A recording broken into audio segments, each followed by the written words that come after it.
Hey guys, welcome back to my channel. So today's video is going to be a what you need to know before you get a puppy video. I have a few videos that I'll mention just right now before we even get started. I have a video on supplies that you'll need for your puppy, as well as other kind of like extras that I think I liked having for my puppy. I'll link those down below so you guys can go check those out after you finish watching this.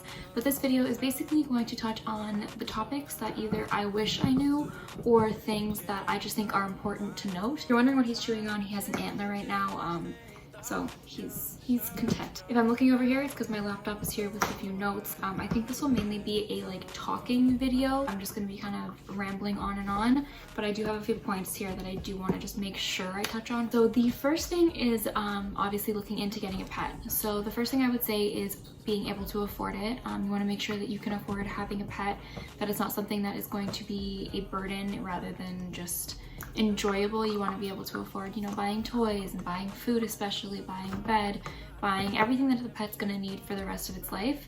I think you should probably think about 20 years. Most dogs don't live till 20 years, but it's still important just to kind of keep that in mind that it could be up to 20 years. So just try to visualize your life in 20 years and make sure you'll still be in a place where a dog is still a good option for you. You want to make sure that your pet is going to be something that sticks with you. Bring you guys closer because I feel like it's a little far. The next thing I want to mention is adopting if you can. So it would be obviously a great option to adopt from a shelter if you can.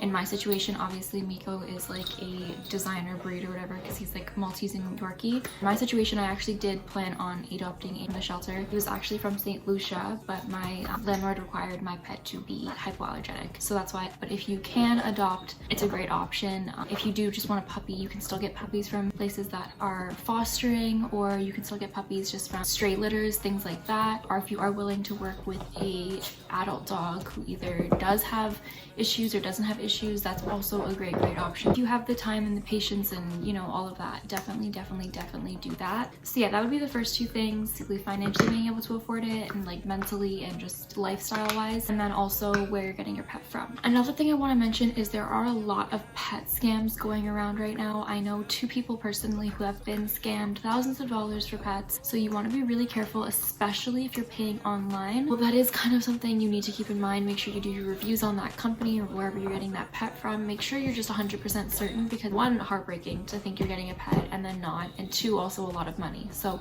be aware of that. People are scamming people for dogs.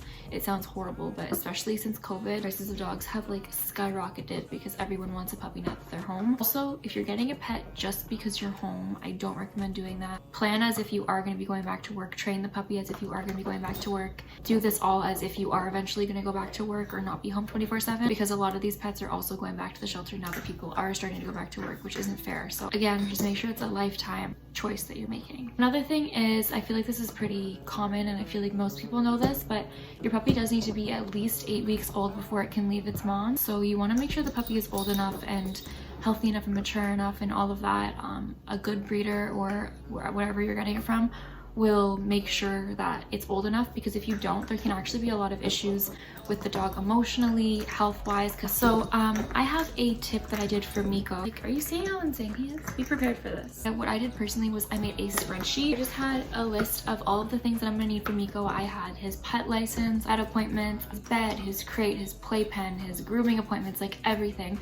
I planned it all for that first big purchase when I first get him, so all of the things that I'm getting right away. And then I planned the next year of his life. So I wanted to see if, 1, I'd be able to afford buying him and everything that comes with needing to get things for a dog, as well as the rest of his year. That way I had kind of an idea of how much a year for a dog will cost. Typically you'll spend the most on your dog the first year, because you're obviously getting everything new for them. They have to get neutered, they have to get shots, they have to get this and that. Well, obviously if you choose those options, but for most cases it's like that. So if you want to do training, like all of those things cost money. So do your research for your area and try and figure out a range on kind of like how much things will cost, and just make sure you can afford all of that. Then typically as they get older, it doesn't cost as much to kind of upkeep them. It's usually just, you know, buying extra little things and their food.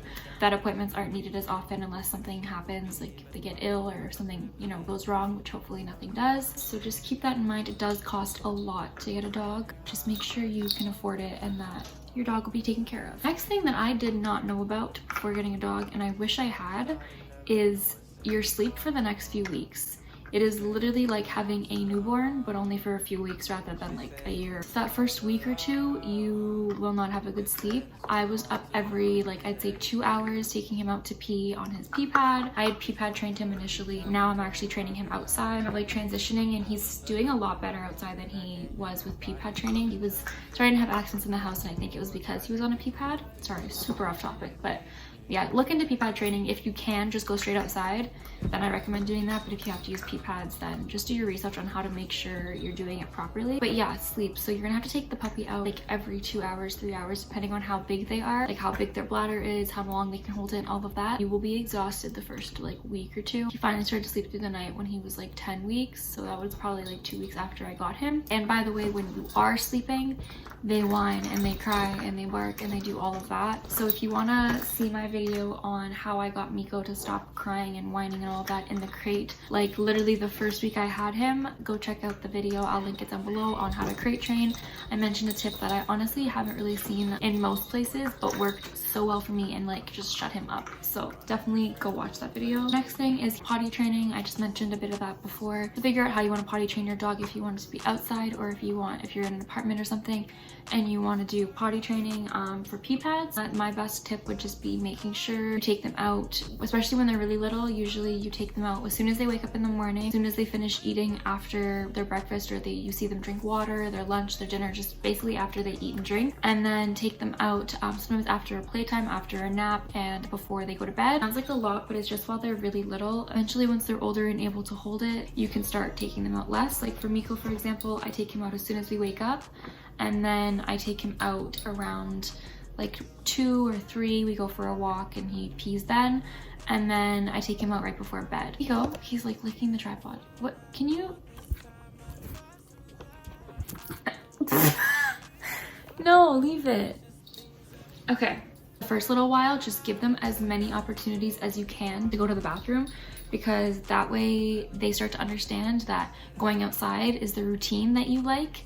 And once they start to grasp that outside is good and inside, usually they get like a no, or they get told not to pee there or not to poo there, they'll start to want to do, you know, what is getting them a treat or what is getting them praise and all of that sort of thing. Also give treats like every single time for the first little while, and then slowly start to stop that. My trainer actually, he gave me a way to understand the way treating works. So he was saying that you don't want to treat your dog every single time after they have understood what the behavior is. So let's say Miko has sit down and he knows how to do it perfectly, but then I'm still giving him a treat every single time. He's gonna slowly kind of lose reason to do it if I don't have a treat, because he's gonna be like, I only want to do it if I have a treat. It becomes a bribe. Because if you only give them a treat every once in a while, so my trainer said like 1 every 5 times or something like that, it becomes like a slot machine. So it's like when you're playing on a slot machine and you lose and you win, but when you win, it's just like so much better than if you were to win every time, because 1, it makes the anticipation better. So then Miko will start to think, oh, I'm gonna sit faster so that hopefully this time maybe it'll be a treat, and the reward just becomes even better, and then they become even more driven to do what you're asking. As well as then you won't need a treat every single time you're doing it. I mentioned crate training, so that's another thing that you should definitely look into if you're not planning on crate training your dog.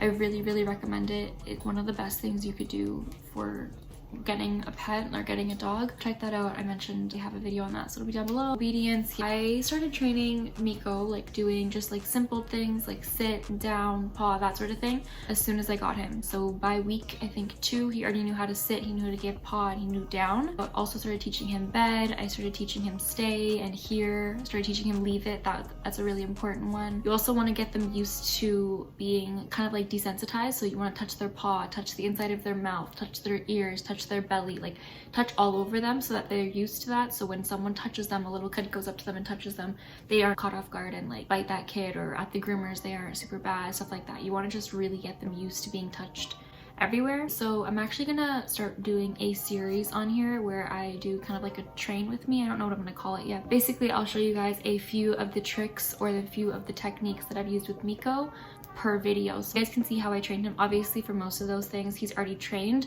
but I'll show you guys how I did it and what the result looks like, kind of like the steps on how you can get your pet who isn't trained, like how to do that. The next thing would be socialization. So that's really important. I know with quarantine and COVID it's kind of hard, but You want to take them to as many places as you can. If you can take them, for Miko, I actually took him to a Marshall's when I had first got him, and he literally just stayed in the cart with me like the whole hour that I shopped with a little bully stick. You want to take them to the pet store. He's literally like laying down, giving me paw. I want to show you guys. He's just laying on the ottoman, and like I had my hand here and he just put it.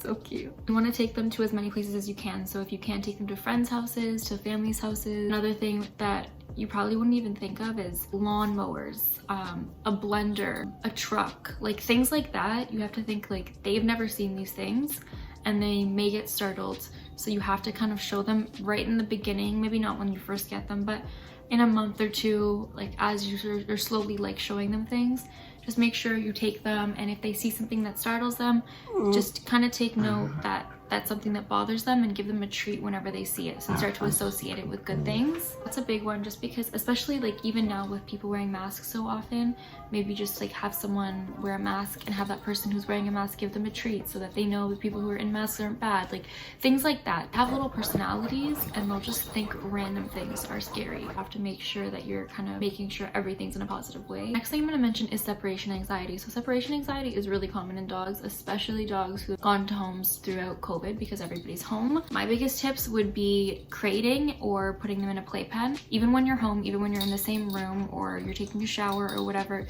put them in a crate or a playpen so that they understand that they are not going to be with you all the time. You don't want to let them follow you around 24/7. That's how separation anxiety typically starts, and that's when it gets a little bit problematic. Miko does follow me around everywhere, but he does have times where I put him in the crate in the bedroom or in the playpen and he knows to just chill and just hang out there for a bit. And when I leave the house, I also like to leave him in the playpen. One, it helps him kind of calm down because it doesn't leave room for him to wander and like kind of find trouble and also like work himself up. If you are working from home now or you're home often or there's always someone home, just try and leave the dog home alone every once in a while. At first I would just go to the store for an hour and leave him, or for 30 minutes. Like it's hard at first because you feel bad and you're like scared that they're gonna be like freaking out, but if you have a furbo you can check on them, and it's way better for them than just randomly having you one day get up and leave for like 5 hours or 4 hours. It's way better to ease them into it. If you are planning to get a puppy soon, take many pictures. They grow up so fast. Like Miko was literally this big when I got him, and that was in March, and now it's November and he's this big. Another thing I want to mention with what you need to know before you get a puppy is building a bond with them. So you want to make sure you really build a bond with them. One thing that helps with that is hand feeding. So rather than just putting your food right in the bowl, let them eat out of your hand. It helps them see you as like a person that's providing for them and makes you like closer. I don't really know the science behind it, but I think it's because basically the pack leader usually eats first, and then the pack leader will give the rest of the pack food or something like that. So it helps like them see you as a pack leader. Another thing is let your dog follow you out the door. So if you're leaving the house, try and leave first and then have them walk behind you, or going down the steps, have them go behind you, like that. You want to make sure that you're putting yourself as the leader and that they aren't left to lead, especially in the beginning, just so that they understand that they don't have to stress and be the leader because you're going to take care of it. Because it is actually a lot of stress for a dog to think that they're the pack leader, because it creates anxiety within them to try and figure out what they need to do. Dogs like to have a job and like to just be able to follow the pack leader. It's a lot more relaxing and it's a less of a stress for them. Thank you guys so much for watching this video. I really hope you guys enjoyed it. I think Miko is falling asleep. I can't tell, but in the camera it looks like he's falling asleep. If it did help at all, please give me a thumbs up, and also if you have any questions, just leave them down below and I'll either write back to you, or I will make like a part 2 of this video if there's a lot of questions or things that I've forgotten to mention. Also keep an eye out for my little train with me series, and check out my videos on my channel of puppy supplies and things that I think you should get before getting a dog. See you later.